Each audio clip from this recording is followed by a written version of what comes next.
Hello, I'm Michael Pierce, and this is The Human Condition.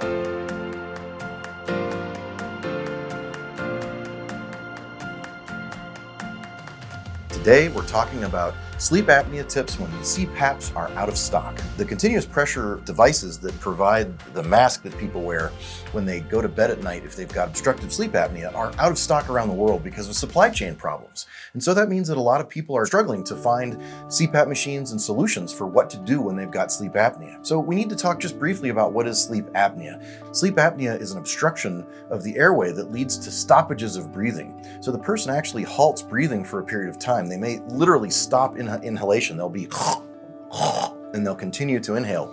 There's usually snoring involved. There's always swelling of the sinuses involved, and there's always narrowing of the airway. Sometimes this involves a paralysis or paresis, partial weakening of the tongue and some of the throat structures inside the mouth and back in the throat that control your airway and how you open your airway when you breathe at night, because you're essentially unconscious, you're asleep.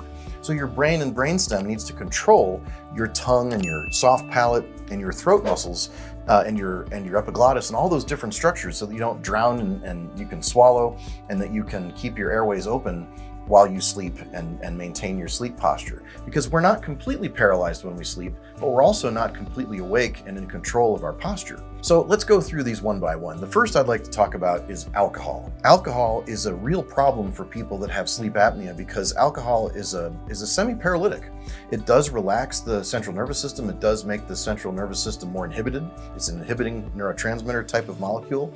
And so alcohol can contribute to weakening of the spine and weakening of the throat muscles. So a person can have less tone in their neck, maybe less tone in their low back. They might wake up with weird low back pain after drinking too much. They might wake up with weird neck pain and have sleep apnea during the night because of alcohol's effects. Try to limit your alcohol consumption if you've got sleep apnea and can't get a CPAP. The next one is carbohydrates. Carbohydrates are a real problem for people because of insulin resistance. Insulin resistance causes some problems in the brain, which is referred to these days as type 3 diabetes. So a person can have brain problems with the way their brain and brainstem fires during sleep and during the night when you're trying to keep your airways open.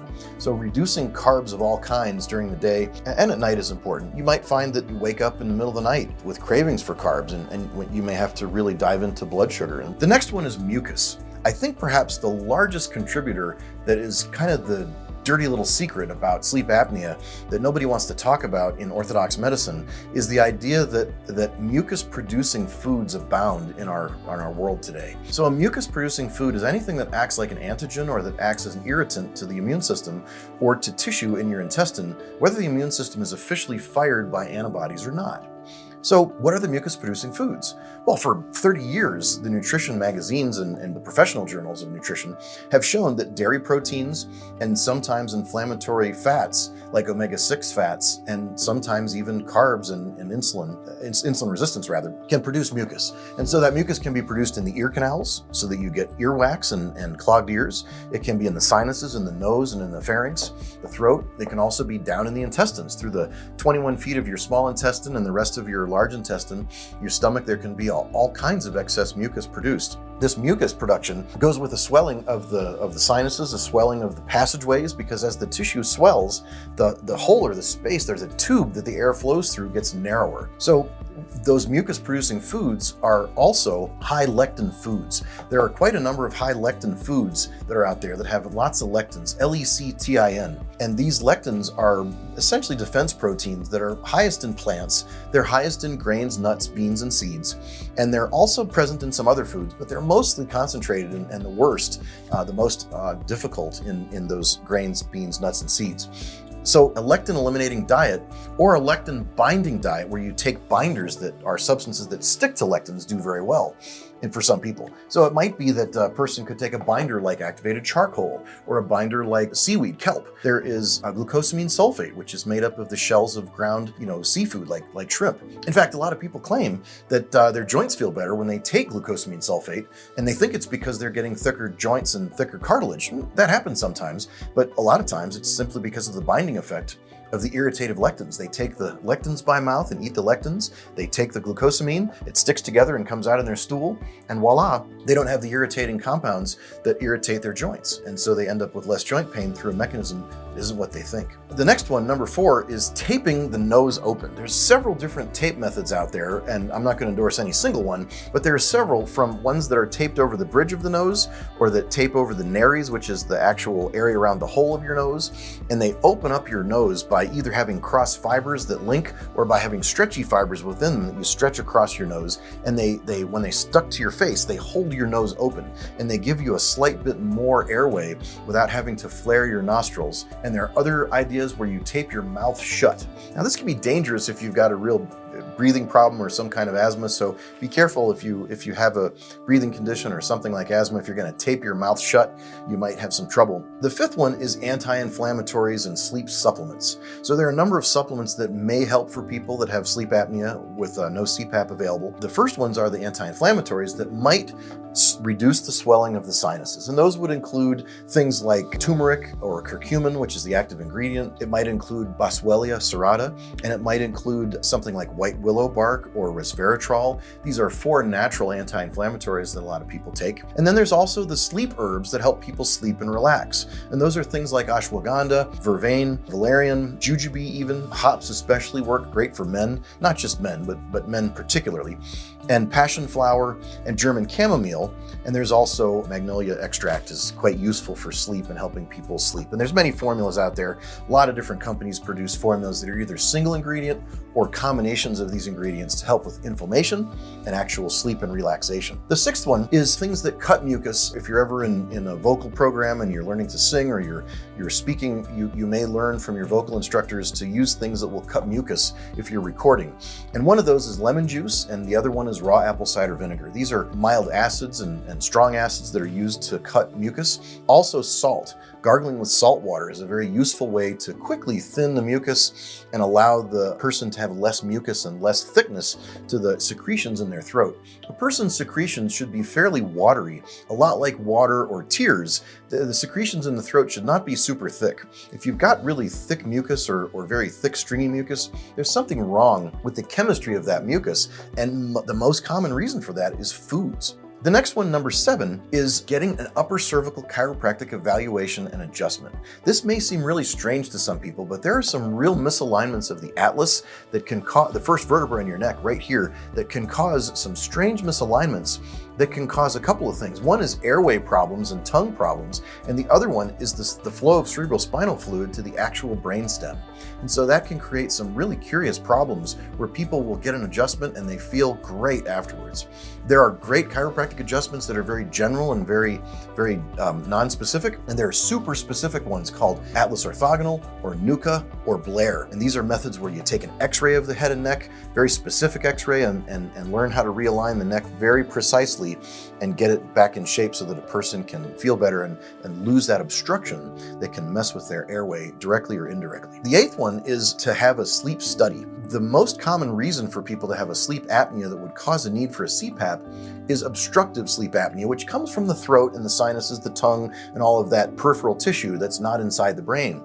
But sometimes there is a central sleep apnea that can only really be detected by a proper sleep study. They put a full cap on your head and measure your EEG brain waves while they're measuring your pulse and your oxygen and all those different things that's measured during a proper sleep lab, where you go to a laboratory and actually sleep on a mattress in the laboratory with them monitoring you and trying to figure out what is the ultimate cause of your sleep apnea. Number 9 is really kind of cool. This is one of the neatest things I've ever seen, is the Mewing Method, the MEWS method. This is a method of helping the airway and the jaw and the teeth alignment, which is tremendously large now. It's starting to replace and reduce the need for braces and the need for retainers and the need for orthodontics classically, and it's quite controversial. It's the John and Mike Mew family. John and Mike are 2 dentists, a father and son, that are online. You'll see them a lot on YouTube, and they have this Mewing Method of using their tongue and teaching you how to place your tongue, face and tongue exercises, jaw exercises that are used to reduce the verticality of the face and increase the horizontal natural spread of the hard and soft palate and of the space for the teeth to align that can help the airway and exercise muscles of the inside the throat as well as the outside muscles of the neck for better just appearance of the neck. So look for the Mewing Method. Number 10 is sleep hygiene or sleep posture. So sleep hygiene is really the whole thing around sleep, which is to say, how do you prepare for bed? Do you properly prepare for sleep? Do you turn the lights down before bed? Do you wind down and turn off the blue screens of all your screens and reduce them to a red shift so there's less blue wavelengths? Do you reduce screen time at all? Do you eat sugary foods before bed? Do you do stimulating things before bed, like watch scary movies or do very, controversial or upsetting activities or respond to upsetting emails or, take upsetting phone calls right before bed? You want to prepare yourself to have good sleep at least 30 minutes, probably more, before you actually lay your head down to go to sleep. And when you do lay your head down to go to sleep, you want to make sure that you've got great pillow posture, because whether you sleep on your back or you sleep on your side, there's all kinds of different sleep postures and ways to brace yourself. Sleeping on your face or sleeping on your stomach is a really bad idea. Most of the time, when you do that as an adult, you're going to end up with your face down and your head turned fully 90 degrees on the pillow, and that's really bad for your airway, it's bad for your neck, it's bad for your spine. So you may have to work with a person that's trained in sleep posture. Number 11, the adrenal or epinephrine pathway. If a person tends to wake up between 2 and 5 a.m., or they have trouble falling asleep, or they've got sleep apnea, one of the things that might be contributing to their sleep apnea is the adrenal and epinephrine dysfunction. This can be tested for with a saliva or urine test, which is called a cortisol test, and those are done about 4 times. They're taken different times of the day, and it's a circadian or diurnal test, which means if you take it at different prescribed times, there should be a peak and a trough of the amount of cortisol that comes out of your body. And that follows a certain normal pattern. And there's abnormal patterns too, so that we can figure out if your problem is in your adrenal glands and your brain and brainstem and your hippocampus and hypothalamus. These are parts of the brain that control your sleep.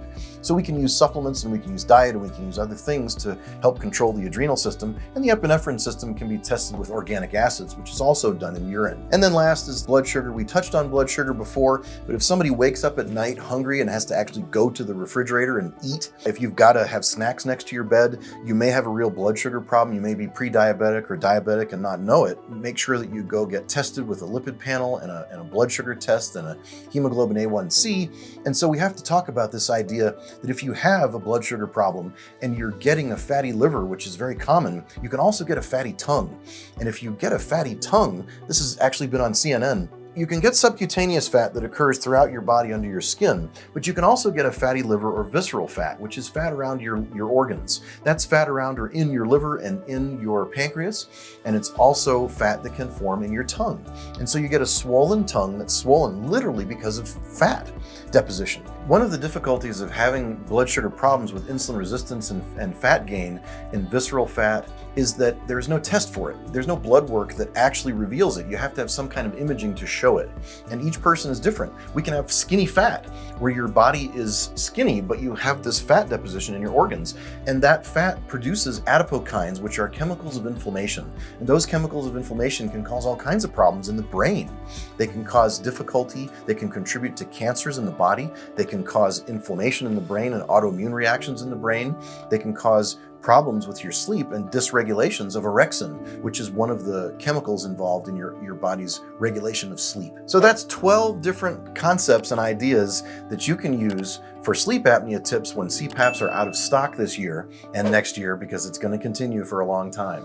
Please tell us what you think in the comments below.